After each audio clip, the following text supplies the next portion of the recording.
You're listening to the Bloomberg Sound On podcast. Catch us live weekdays at 1 Eastern on Bloomberg.com, the iHeartRadio app, and the Bloomberg Business app. Or listen on demand wherever you get your podcasts.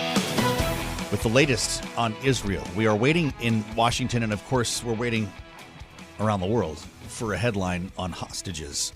As Israeli forces engage in heavy fighting with Hamas, a deal could emerge at any moment. We just heard from the president a short time ago holding an unrelated event about counter-narcotics at the White House before he takes off to Nantucket for Thanksgiving. The president of the United States opening with an update on this very issue. Here he is. We've been working on this intensively for weeks, as you all know.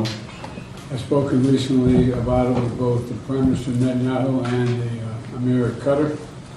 My team is down in the region shuttling between capitals. We're now very close.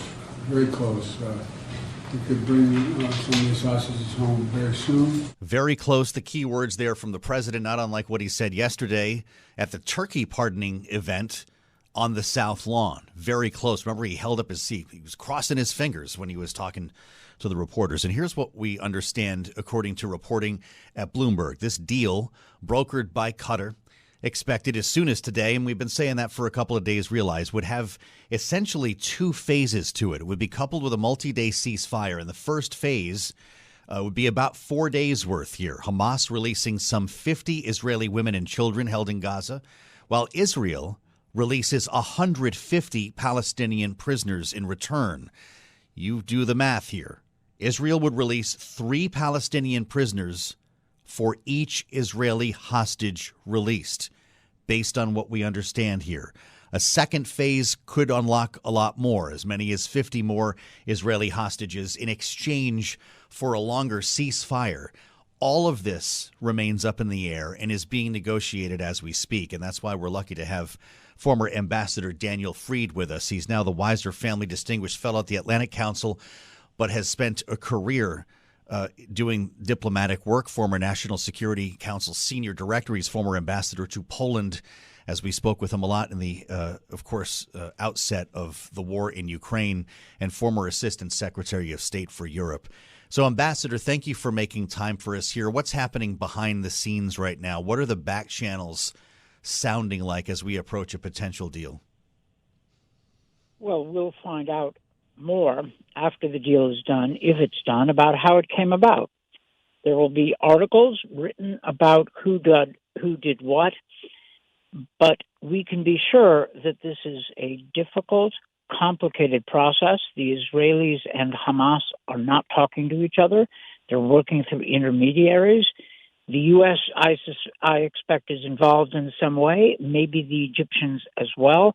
This is a complicated negotiation, and all it will produce is a possible temporary cessation of hostilities and a release of as many hostages as the Israelis can get out.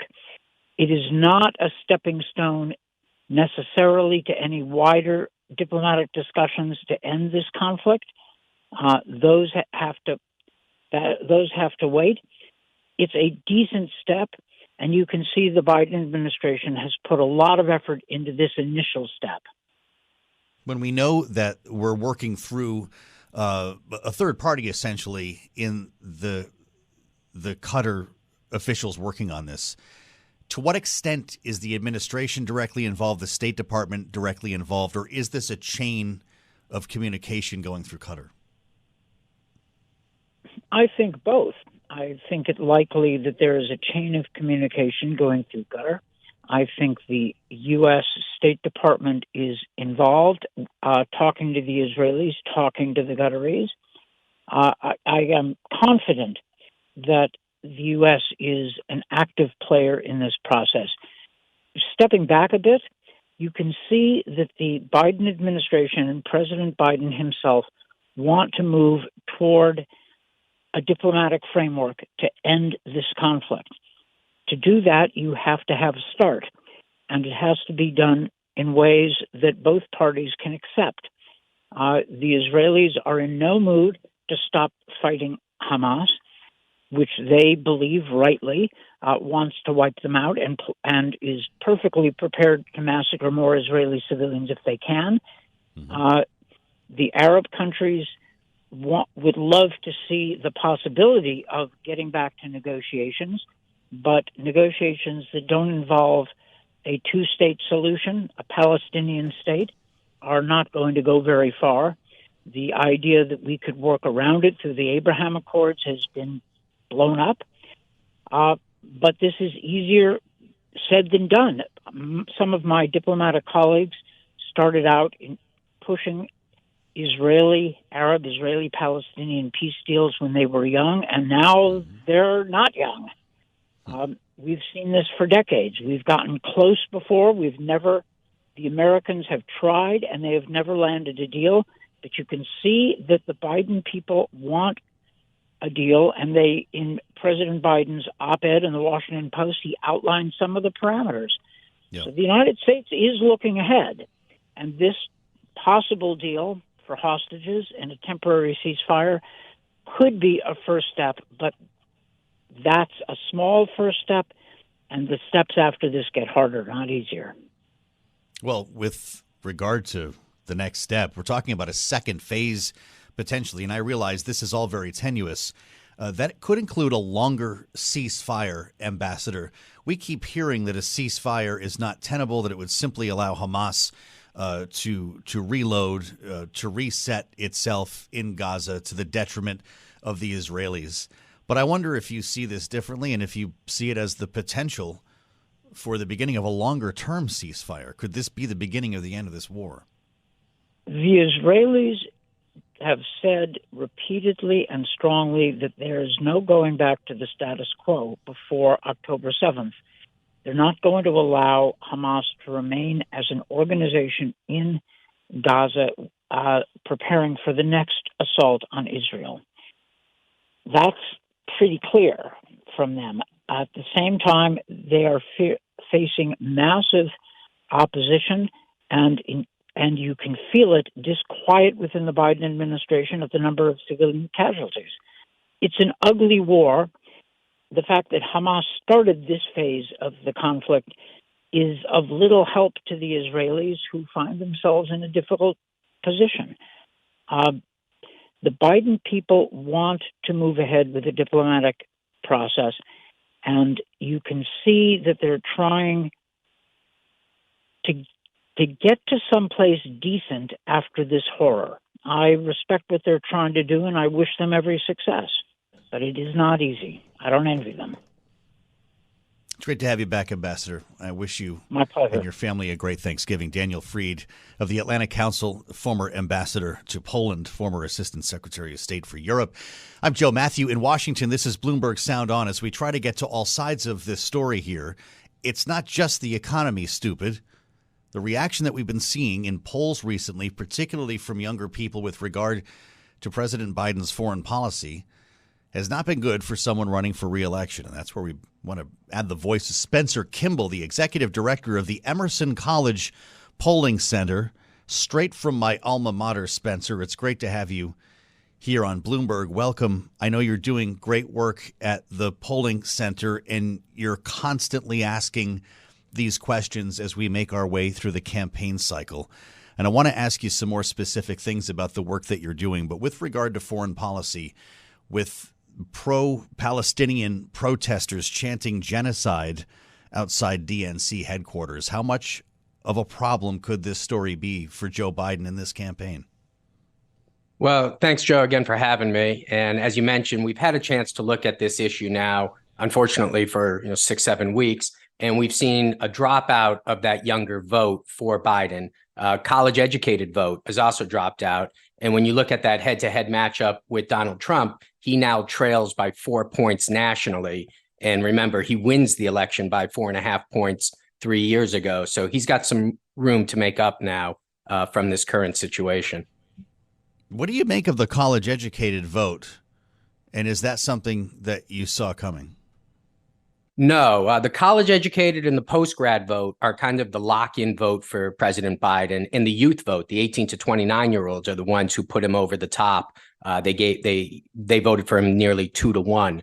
So now we're starting to see some shifting of these constituents, and they're not necessarily going over to Trump. They're kind of leaving him to the undecided group, or they're looking at the Cornel West or Robert Kennedy, Jill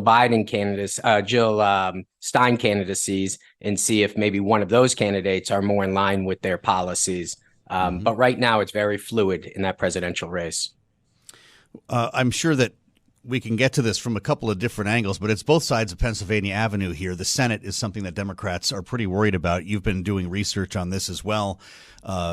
In any number of races here, whether it's Sherrod Brown or Jon Tester, is the Senate the next biggest concern, or is it the greatest concern for Democrats when you start looking at these elections coming up in less than a year?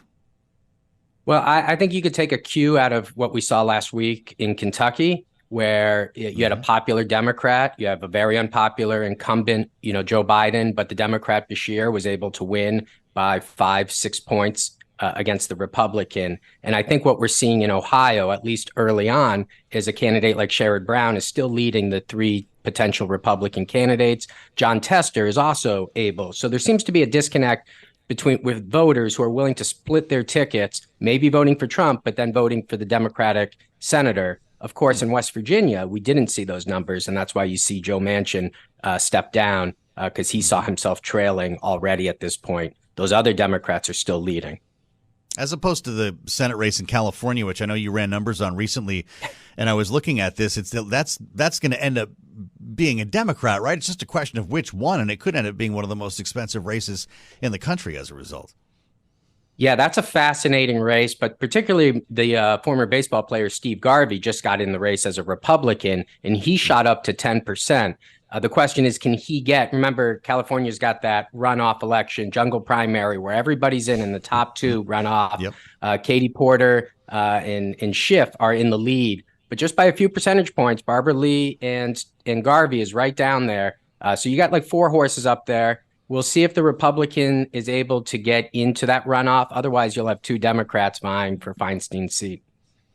Boy, I'm sure there will be no drama surrounding that race at all. What are you seeing in New Hampshire, where Nikki Haley, in your last poll, was surging in the Republican side here? We talked about Democrats, but in terms of the Republican primary, this has been game on for Nikki Haley since certainly the last debate, and it's not so much for Ron DeSantis based on your numbers. That poll got a lot of pickups. What are you seeing since then? Yeah, so Haley, it's good news for Haley. She's up at 18%. She's the alternative to Trump, at least in New Hampshire. But as you mentioned, we've been doing polls in Ohio and California, and she's really at 6-7%. So in the early states, she's put in the effort and she's doing better. My concern for Haley would be, come South Carolina, she's still trailing Trump by 30 points. And if you lose your home state, that's generally, the end of the campaign. So she's going to have to really make some inroads in her home state if she wants to contend.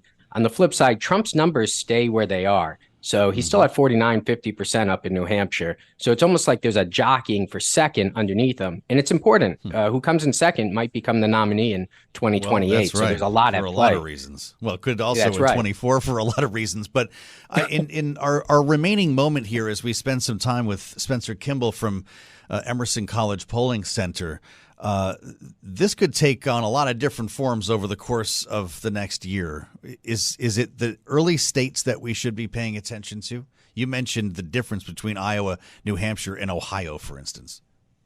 Yeah, so in the nominating contest, it's what we call the momentum. And so what Nikki Haley or Ron DeSantis is going to try to do out of Iowa is beat expectations and then jump to New Hampshire and try to carry on some momentum into the early primary states.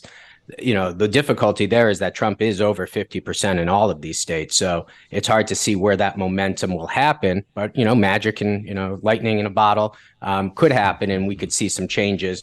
Otherwise, you're kind of looking at, who's the future of the party, presuming in 28 we have an open seat. Makes you wonder why Joe Biden is not up on the air yet. And we're going to talk about that with our panel straight ahead. Rick Davis and Jeanne Zaino. Big thanks to Spencer Kimball. I hope life is well at Emerson College. They're busy in the polling center, not far from New Hampshire. I'm Joe Mathieu. This is Bloomberg.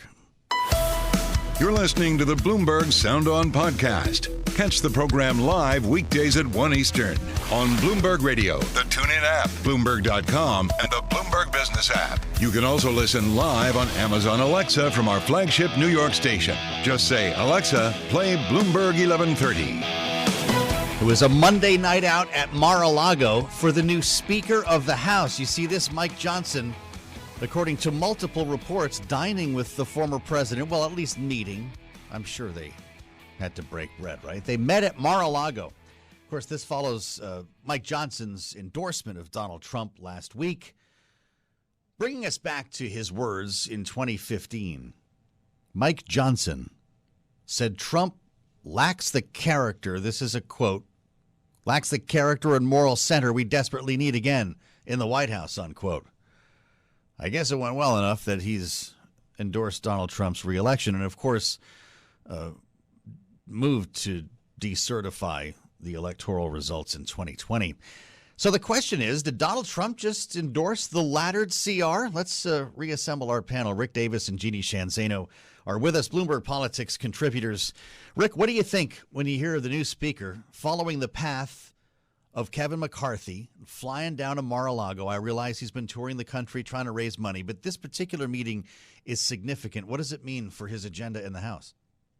Yeah, I mean, it's interesting to watch today, some of the spin. I mean, his staff are all out saying, oh, no, he was down there for a fundraiser for Billy Ricas, and, he just happened to be in Mar-a-Lago and just happened to bump into Donald Trump, and they had a short conversation. I mean, it's really amazing to see how he's trying to massage this as being not like a kowtowing to Trump, like you mentioned, former Speaker McCarthy did in front of all of us.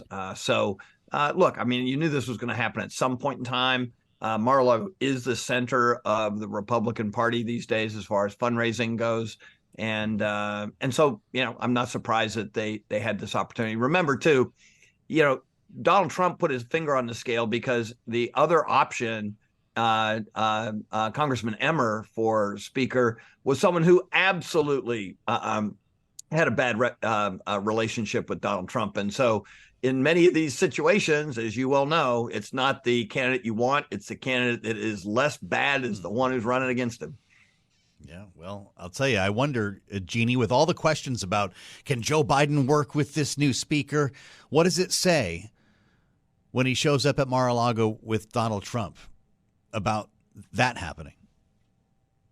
Well, I think, I don't know why everybody's so surprised. I think Donald Trump has done a lot since the 2015 statement when MAGA Mike was worried about his ethics, to assure all of us that he is an ethical individual. Hence the turnabout about MAGA Mike and heading down there. I mean, the reality is this is him. He needs to do this. He's got to be out there fundraising as the new speaker. He's trying to meet donors. Many of them are in Florida, not just this time of the year, but all around. And of course, that requires that he not only endorse Donald Trump, as he did, as you mentioned the last week, but also go down there and kiss the ring of Donald Trump. It's not going to impact all, I don't believe, his dealings with Joe Biden any way than it already would have. I mean, let's not forget, Mike Johnson was one of the individuals in the House pushing this preposterous legal theory. I mean, there's no other way to describe it. Even the conservatives on the Supreme Court scratched their head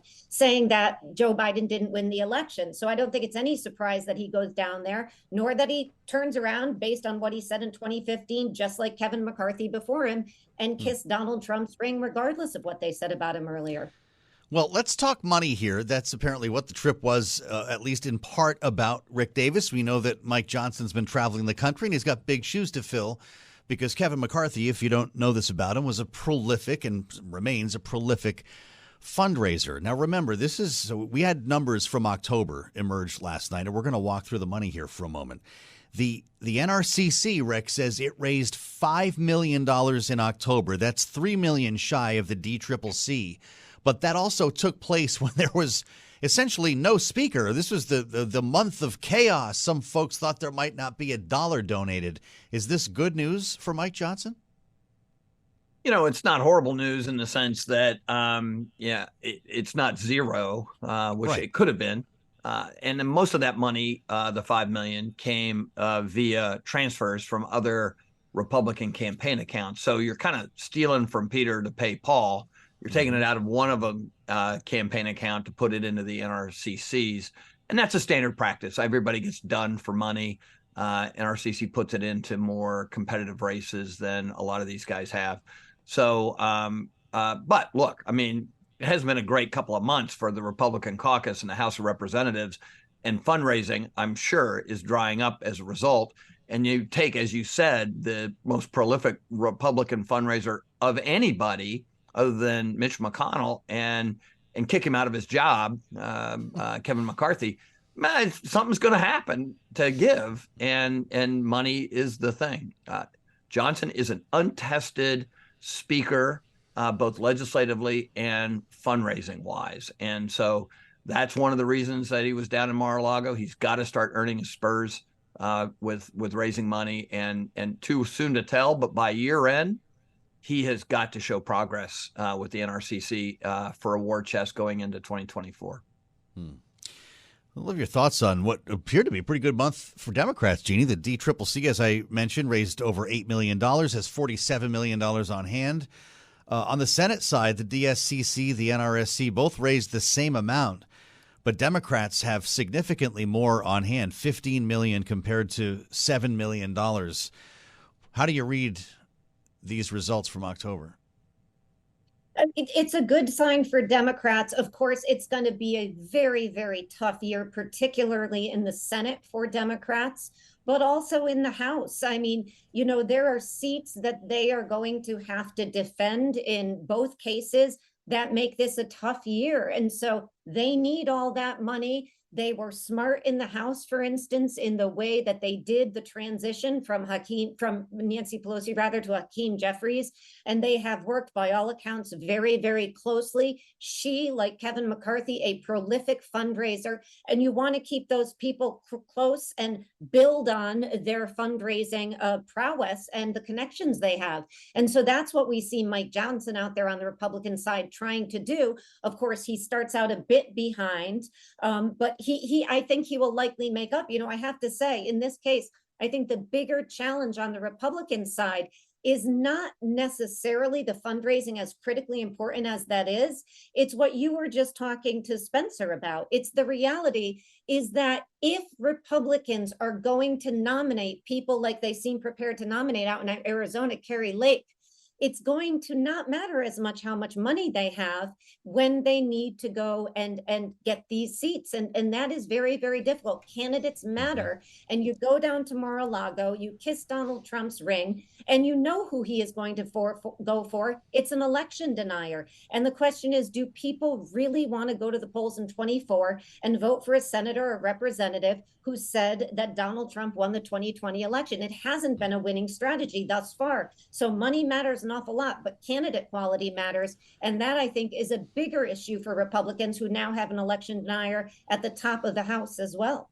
Well, Rick, some conservative Republicans are raising money on the Discord within their own conference. Look no further than Chip Roy, who's out with fundraising emails, says, I didn't come here to act like the Democrats. And, of course, we're still recovering from his stem winder on the floor before everybody left town. Here's Congressman Chip Roy. I want my Republican colleagues to give me one thing, that I can go campaign on and say we did. One. I don't know if you want to try to name one, Rick, but apparently the speaker wasn't too happy about that speech. What does that say about what he's going to return to next month? I think Chip Roy is going to be Chip Roy, right? And whether or not he can influence the rest of the caucus is, I think, of a limited value, right? I mean, he hasn't really been able to influence the caucus since throwing Kevin McCarthy out of the job. That's why he's so, excited in that speech, because he realizes, I think for the first time in a while, that he actually doesn't have any pull. And as long as Johnson continues to pull Democratic votes for passage of important things like appropriations bills, he'll be fine. Chip Roy will lose his voice because he screams too much, and the Republicans will continue to pass legislation that can actually get signed by the president. Rick Davis and Jeanne Zaino with us on the fastest show in politics. You're listening to the Bloomberg Sound On podcast. Catch us live weekdays at 1 Eastern on Bloomberg.com, the iHeartRadio app, and the Bloomberg Business app, or listen on demand wherever you get your podcasts.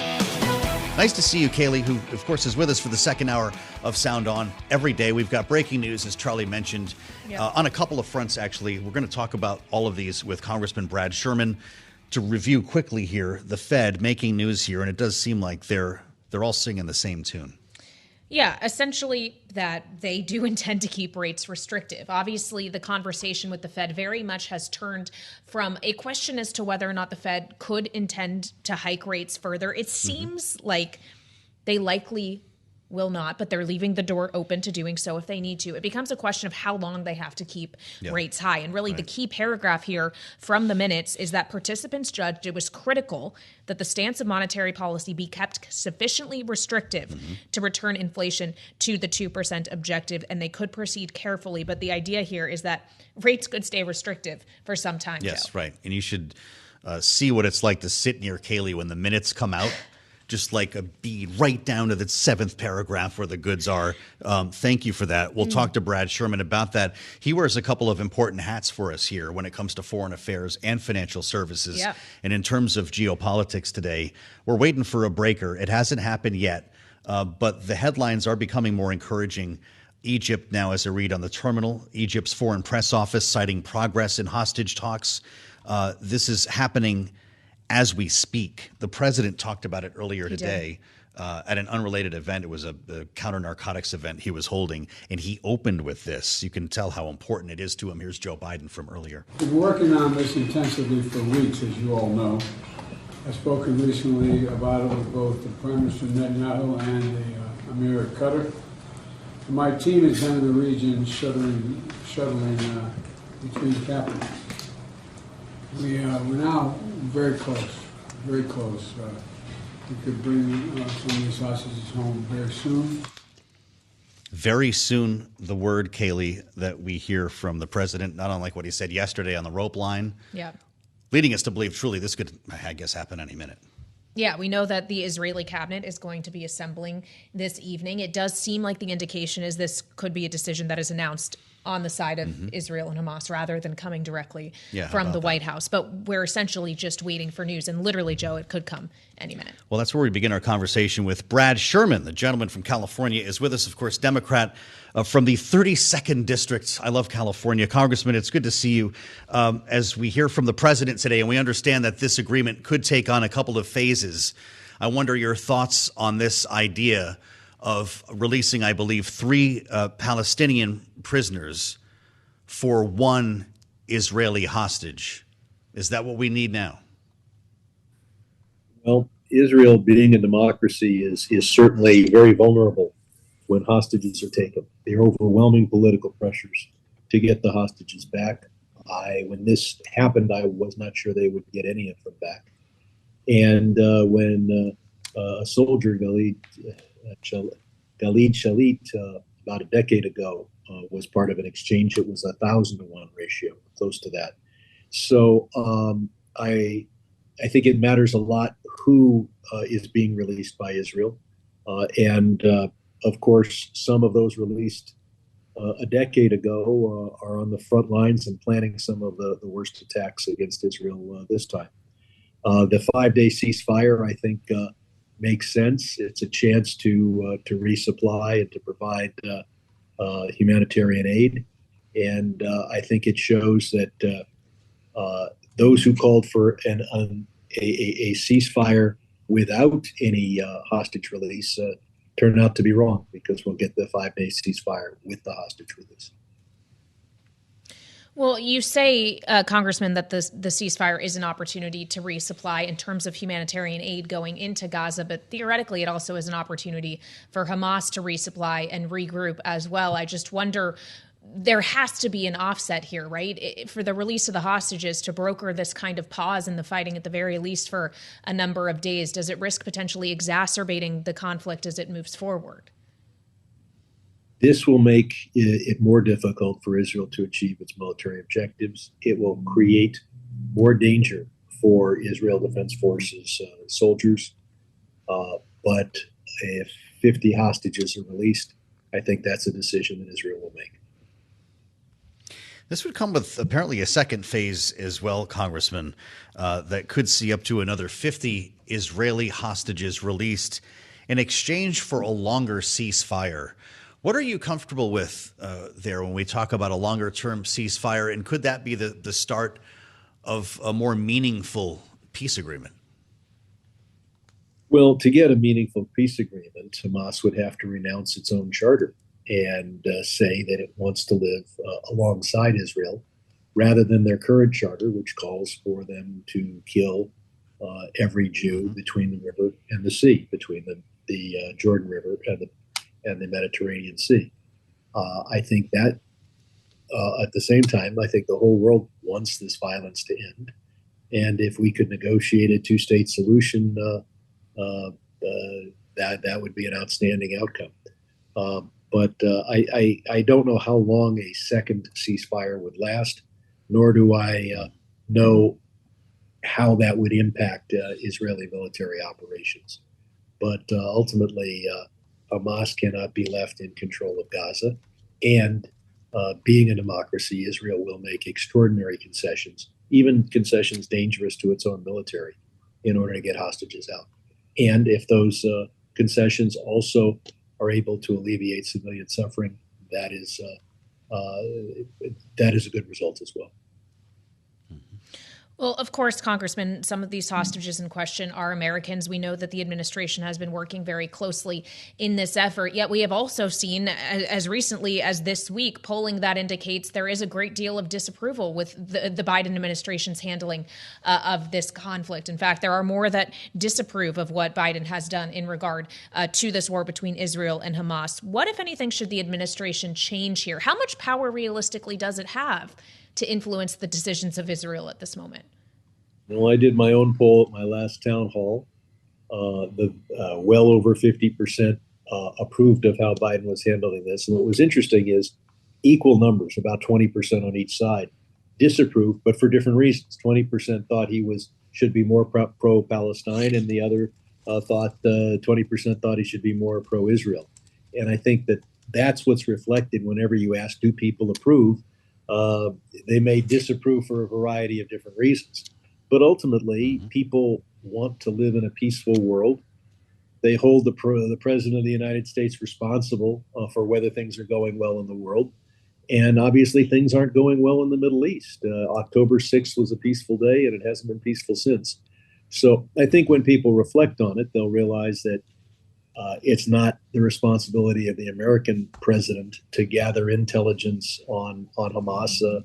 That was primarily the responsibility of the Israeli government, and that no president can guarantee that there aren't foreign crises. Now that this crisis has developed, we'd feel better about Biden if it hadn't developed. But now that it's developed, the question is, how well are we reacting to it? And I think the president is handling it very well, supporting Israel, and at the same time trying to protect civilian lives. We're spending time with Congressman Brad Sherman, the Democrat from California, with us on Bloomberg Live today. Congressman, the matter of funding to support Israel is a whole separate conversation, and it's one that you're going to have to face again when Congress gets back into session following Thanksgiving. Your new speaker sees things differently than the White House and the Senate, for that matter, and brought, of course, Israel funding to the floor as a standalone. I wonder what you're hearing, if there's any path forward to get this done by the end of the year, either as a standalone or coupled with Ukraine and the rest. I think the president has an excellent package of aid to Israel, aid to Ukraine, humanitarian assistance for a number of problems around the world, and additional money to be spent at the border.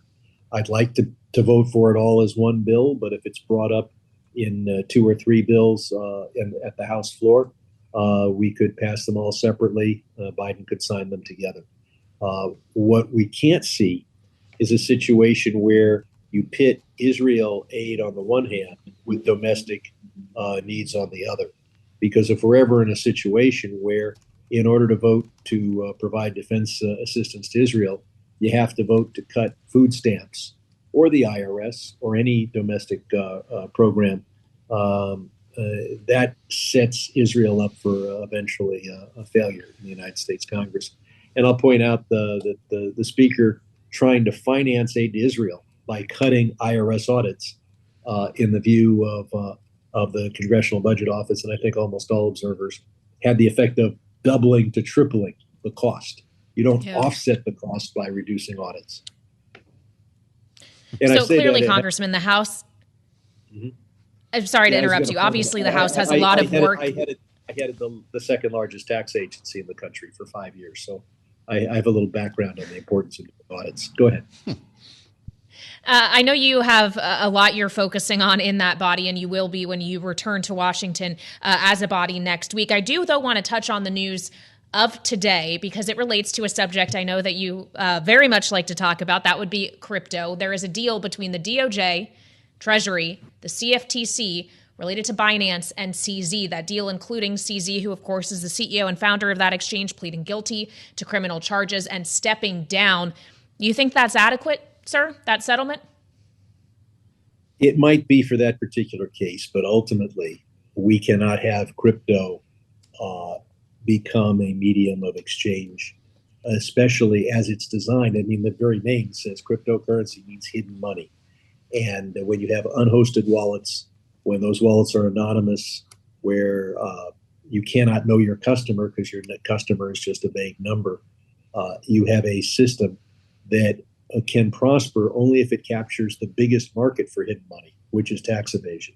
Not that there aren't also other important markets, sanctions evasion, drug dealing, hiding money from spouses in divorce matters, et cetera. And so I don't see a need for another currency, except if you need hidden currency for all those purposes I identified. When Sam Bankman-Fried was arrested, I pointed out that the crypto world was telling us Sam Bankman-Fried was just one snake in a garden of Eden. The fact is, crypto is a garden of snakes. Last question for you in our final moment then, Congressman. What should happen to CZ? I'm not involved in the details of that, so I don't really have an opinion. It's good to see you again. Brad Sherman, the Congressman from California. We thank you for being with us on Bloomberg. Never one to shy away from a comment on crypto, Kailey. Yeah, that's absolutely true. And of course, there'll be a lot more conversation on crypto throughout the day today, Joe, as at 3 p.m. we are expecting a joint press conference with Merrick Garland, of course, the Attorney General, and Treasury Secretary Janet Yellen. I would just point out that though there has been a settlement with Treasury, DOJ, and the CFTC, there's still an ongoing SEC case, civil charges that have been brought against Binance, and those would not theoretically be resolved by this agreement. So this is far from over, which means I'm going to keep talking about it. Make you talk about it here on Sound On, Joe. You know, Nathan Dean's going to come in next. So I suspect we're going to get into this again. Yep. Is his Financial Services Committee going to do something about crypto next year? Well, they passed the bills out of committee. It becomes a question of whether the whole House is going to bring this to the floor. But of course, they have a lot of other work they have to do. So I'm not sure where this is on the ranking of priorities. Got to fund the government and that stuff. Yeah.